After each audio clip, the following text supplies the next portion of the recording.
warahmatullahi wabarakatuh. Alhamdulillahirabbil alamin. Pemirsa Semesta TV yang dirahmati Allah Subhanahu wa taala, semoga selalu dalam keadaan sehat walafiat, selalu dalam lindungan Allah Subhanahu wa taala. Dalam Al-Qur'an ada 4 ridho yang diperintahkan. Ya, jadi ada 4 macam. Ridho itu artinya rela atau puas terhadap ketetapan yang Allah berikan. Karena sejatinya manusia itu hanya menjalankan perintahnya. Semua ketetapan ataupun perbuatan kita harus sesuai dengan keridhaan Allah. Kita ibadah mencari ridho Allah. Kita berbuat kebaikan semata-mata hanya mencari keridhaan Allah Subhanahu wa taala. Karena ridho itulah yang mengantarkan kita semua mudah masuk dalam surganya. Baik, yang pertama, ridho yang ditetapkan dalam Al-Quran adalah satu, keridhaan kita terhadap Allah Subhanahu wa taala sebagai Tuhan kita, dan juga keridhaan kita baginda Nabi sebagai Rasulnya. Ya. Jadi ketetapan yang pertama adalah kita harus ridho, ya, harus ridho, puas, ya, cinta, bangga bahwa Allah Subhanahu wa taala adalah Rabb kita. Dan baginda Nabi Muhammad sallallahu alaihi wasallam adalah utusan Allah Subhanahu wa taala. Jadi nggak ada lagi yang diutus selain baginda Nabi Muhammad sallallahu alaihi wasallam. Jadi yang paling utama adalah kepuasan kita sebagai hambanya, kepuasan kita sebagai umatnya Rasulullah, yang menjadikan keridhaan kita memilih atau menetapkan bahwa Allah adalah Rabb kita dan Muhammad adalah Nabi kita. Kalau kita sudah ridho terhadap ketetapannya, maka kita harus meridhokan apapun yang diperintahkan oleh Allah Subhanahu wa taala maupun yang diajarkan oleh baginda Nabi. Ya, dengan mengakui dan menjalankan apa yang ada dalam hadis, yang dalam sunnahnya, maupun yang wajib yang ada di Al-Quran yang Allah perintahkan. Dalam Al-Quran di surat Mujadalah ayat 22, Allah berfirman, barang siapa yang ridho kepada Rabb-nya, maka Allah akan ridho kepada hambanya. Jadi ketetapan itu yang kita ambil, ya.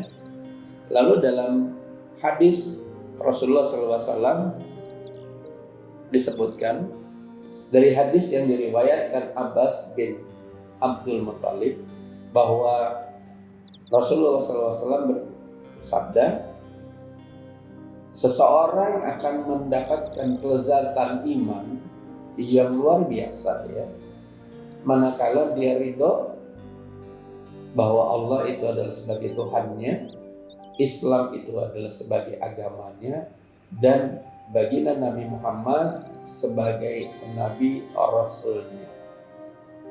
Jadi kalau ketiga itu sudah dia ridho, maka dia akan merasakan lezatnya iman. Jadi beribadah tidak akan pernah menjadi berat, kemudian melakukan perintah-perintah Allah dia lakukan dengan berharap keridhoannya, berbuat baik, bersedekah, ya, itu semua karena berharap ridhonya.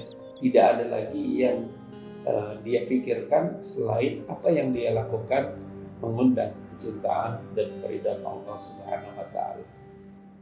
Ridho yang diperintahkan Al-Quran yang kedua adalah ridhonya orang tua terhadap anaknya. Allah Subhanahu wa taala meridhoi orang tua yang juga meridhoi anaknya. Jadi ridha Allah ada di ridha orang tua. Ya, maka di sini kita sebagai anak hendaklah mencari keridhaan Allah dengan cara menghormati orang tua kita. Ya, sebagaimana kita dalam setiap ibadah kita mendoakan orang tua kita. Kalau dia sudah tua maka kita wajib, ya, wajib menjaganya, wajib memberikan nafkah kita.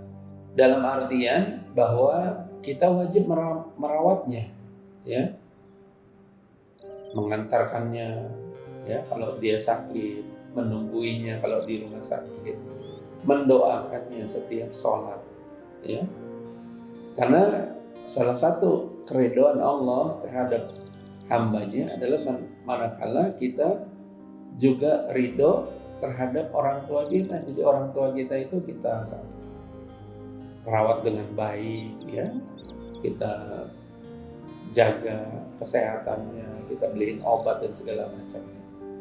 Maka ini termasuk ridho yang kedua, ya. Dan juga orang tua, ya, dititipkan oleh anak, ya, oleh Allah Subhanahu wa taala, maka orang tua pun juga tidak merasa terbebani.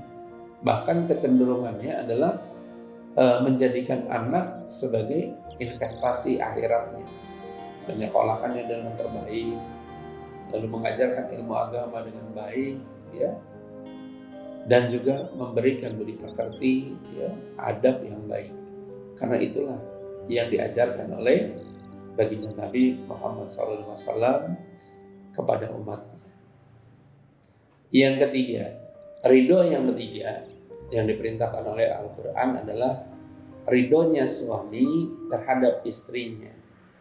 Nah, jadi seorang suami yang ridho kepada istrinya menjadi salah satu keridhaan Allah Subhanahu wa taala.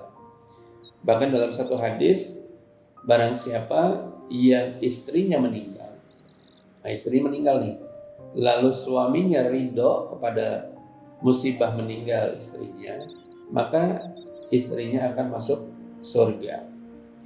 Jadi di sini dikatakan bahwa salah satu jalan menuju surga seorang istri adalah keridhaan dari suaminya. Ya. Perbuatan seorang istri akan memikulnya adalah suaminya, baik pahala maupun dosanya. Maka seorang imam dalam rumah tangga harus mengajarkan kebaikan-kebaikan, mengajarkan ilmu-ilmu yang nantinya akan memudahkannya masuk dalam surga. Seorang istri pun jika dilarang oleh suaminya untuk berbuat yang tidak sesuai, maka si istri harus patuh. Karena kenapa? Karena salah satu jalan menuju surganya adalah ketika suaminya ridho terhadap istrinya.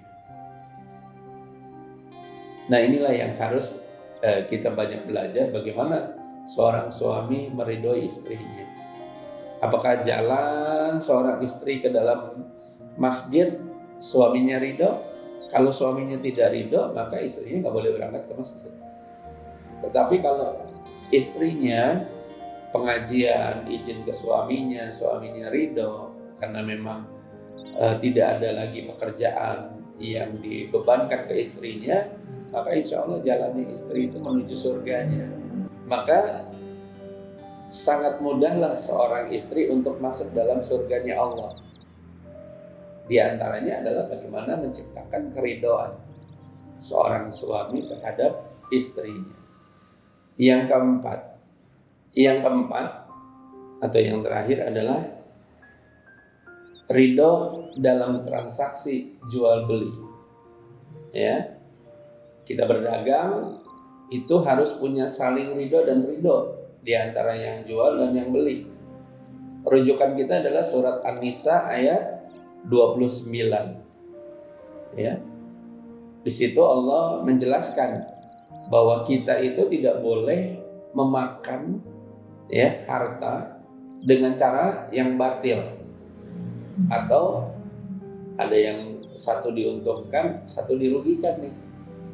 Ya, makanya kenapa Rasulullah SAW di zaman perdagangan, Rasulullah itu menjadi orang yang ditunggui setiap beliau dagang. Karena Rasulullah itu sangat dipercaya. Ya, Rasulullah tidak pernah menipu dalam dagangannya, bahkan menguntungkan pembelinya. Ya, kalau ada barang yang cacat, Rasulullah menyampaikan.